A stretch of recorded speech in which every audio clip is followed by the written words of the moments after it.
Japan is living in the future while the rest of us are still trying to figure out how to get our trains to run on time. Seriously, their train system is like something out of a sci-fi movie, but it's real and it's happening every single day.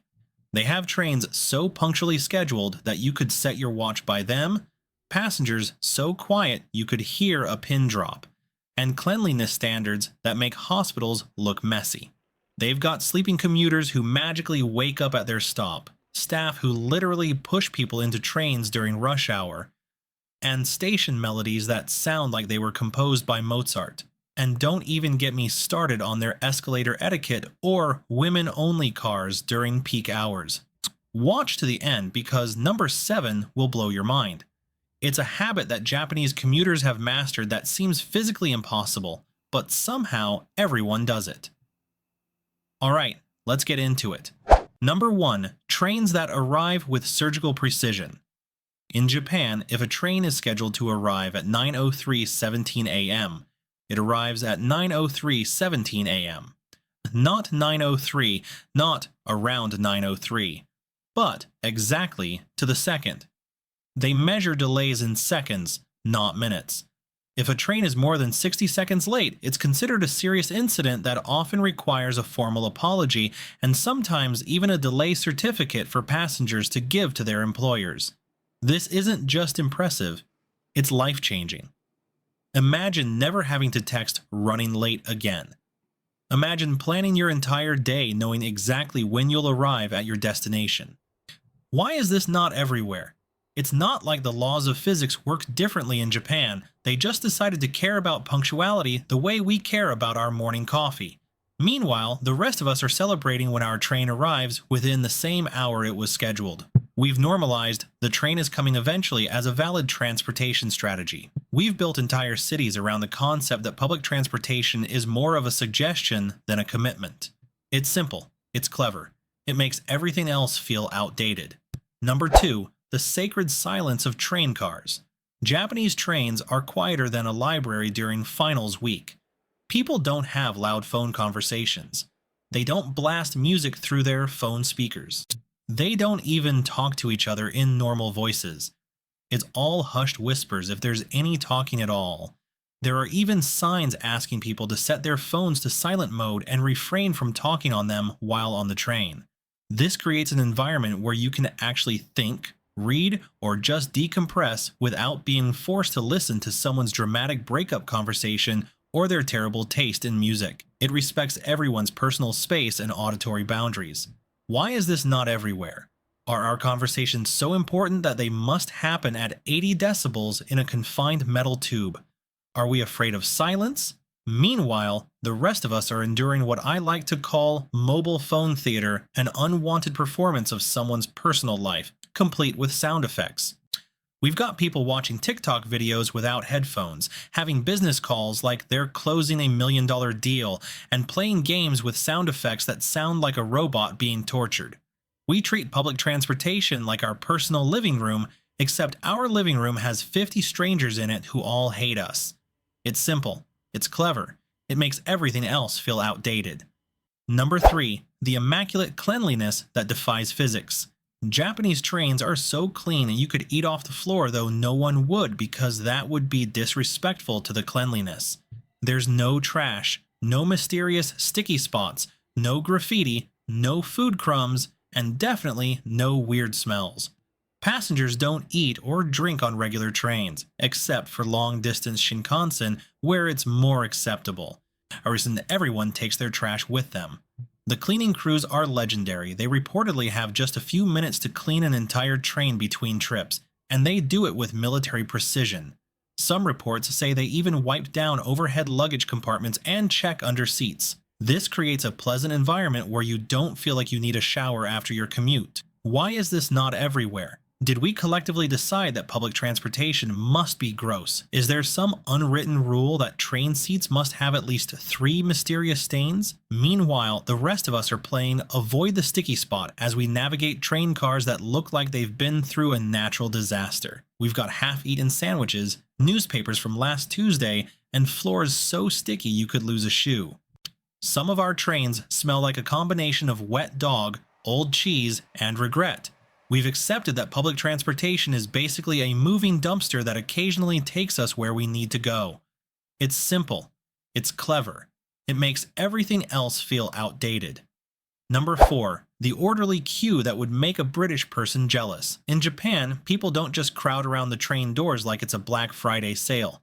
They form neat, orderly lines marked on the platform with signs indicating exactly where the doors will be. When the train arrives, everyone waits patiently for people to exit before boarding. There's no pushing, no cutting in line, no chaos. It's like watching a perfectly choreographed ballet, but with commuters. This system ensures everyone gets on and off efficiently, without the stress and rudeness that comes with a boarding free-for-all.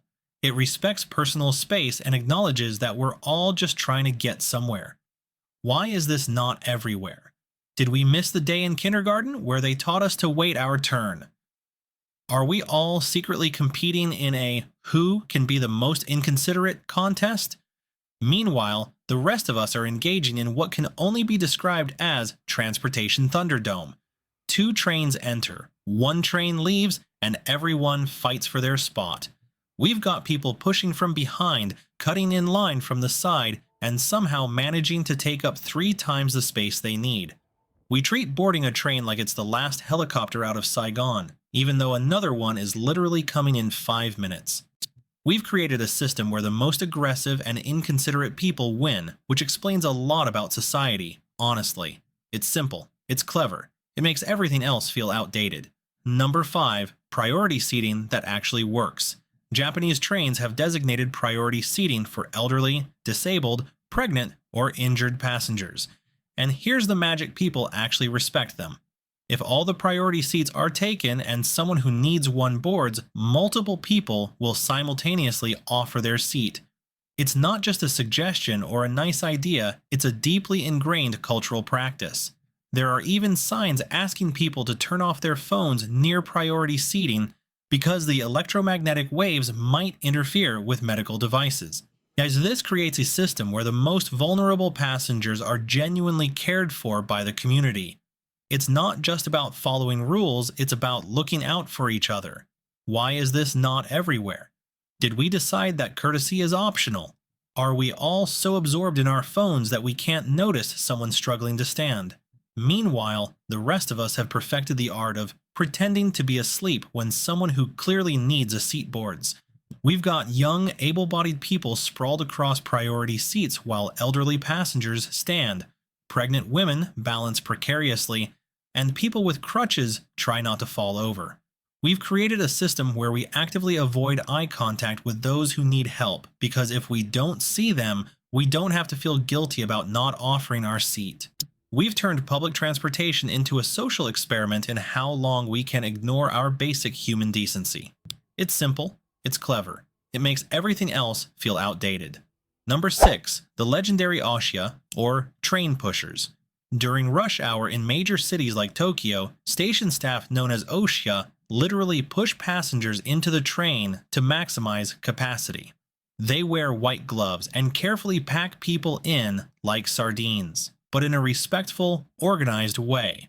They're not just shoving people randomly, they're strategically distributing weight to ensure the doors can close and the train can depart on time. This might sound like a nightmare to some, but it's actually incredibly efficient. These trained professionals help ensure that as many people as possible can get on during peak hours, reducing delays and keeping the system moving.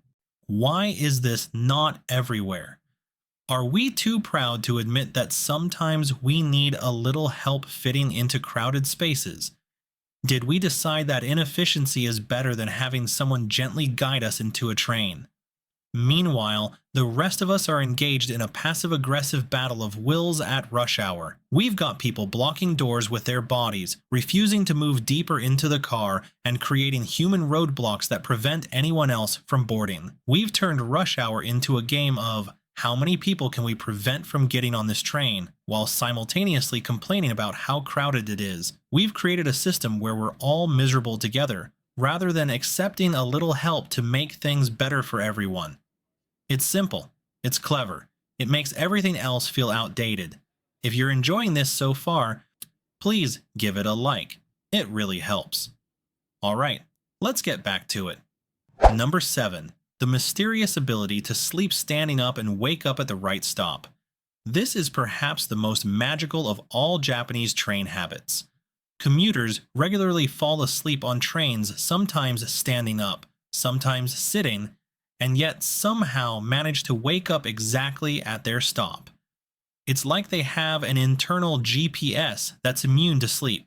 Scientists have reportedly studied this phenomenon, suggesting that Japanese commuters might develop a kind of body clock that senses familiar vibrations, sounds, and even the subtle curves of the tracks near their regular stop. This means people can genuinely rest during their commute, arriving at work or home refreshed rather than stressed. It's not just a party trick, it's a quality of life improvement that millions of people benefit from daily. Why is this not everywhere? Are our brains so disconnected from our surroundings that we can't develop the skill? Have we outsourced our navigational awareness entirely to our phones? Meanwhile, the rest of us are playing commuter roulette every time we dare to close our eyes on public transportation.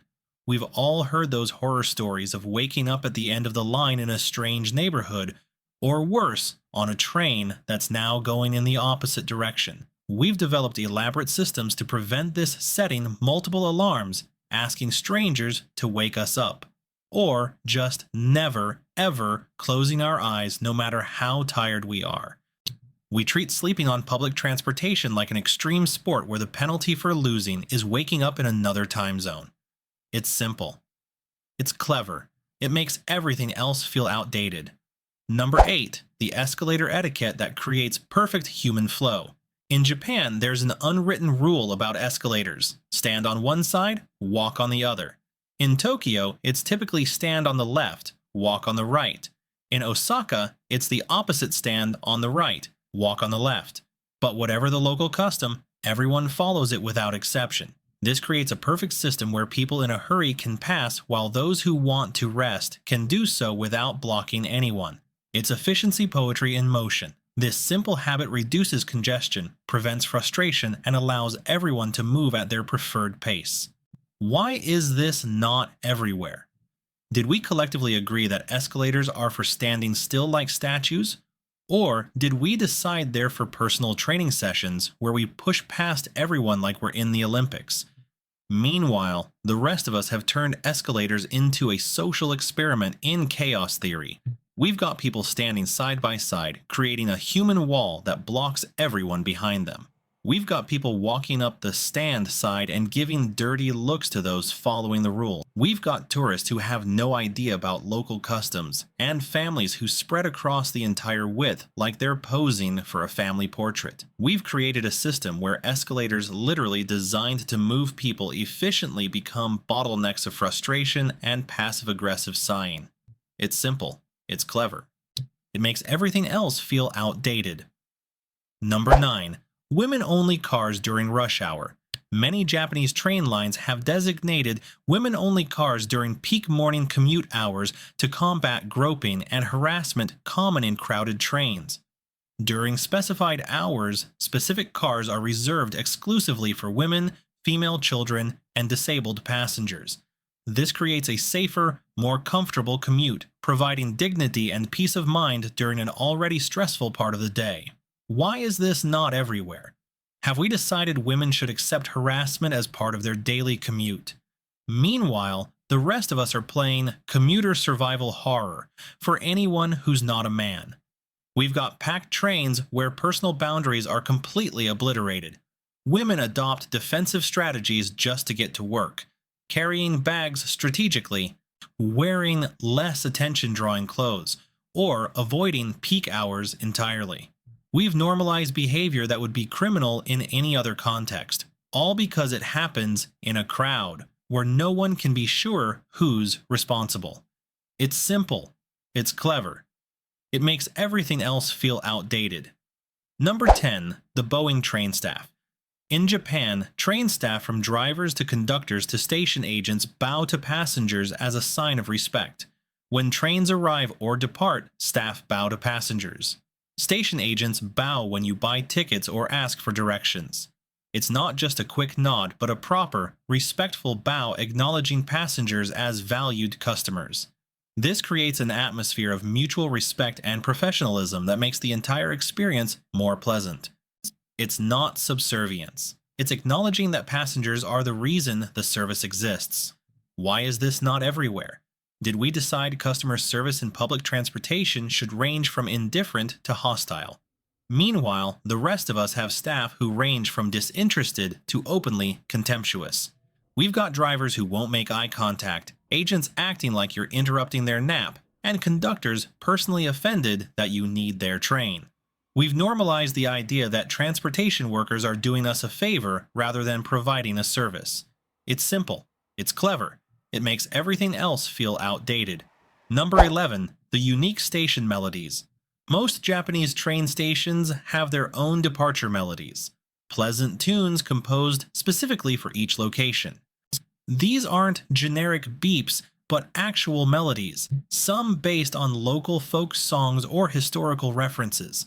They signal doors closing while creating a sense of place and identity. Commuters associate these melodies with their daily routine, finding comfort in their familiarity. Why is this not everywhere? Did we decide auditory communication must be annoying alarms or incomprehensible announcements?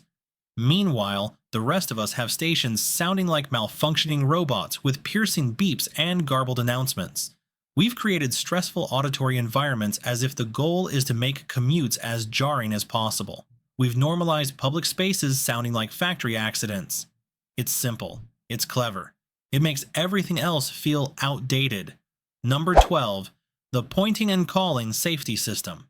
So Japanese train staff perform shisakanko, pointing at indicators and calling out their status.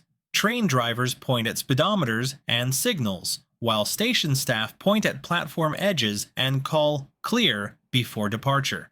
This system reduces errors by up to 85% by combining physical movement with verbal confirmation, forcing workers to consciously verify safety procedures. It's credited with enhancing Japan's impressive safety record. Why is this not everywhere? Meanwhile, the rest of us have safety systems ranging from hope for the best to cross your fingers and pray. Critical safety procedures are treated as optional extras rather than requirements. We've normalized safety as something to hope for rather than actively ensure. It's simple. It's clever. It makes everything else feel outdated. So there you have it, 12 Japanese train habits that would revolutionize transportation everywhere else. These habits reflect Japan's broader cultural approach. They don't just ask, does it work, but how does it make people feel? It's about dignity, comfort, and mutual respect. The Japanese train system isn't just transportation, it's a masterclass in peaceful human coexistence.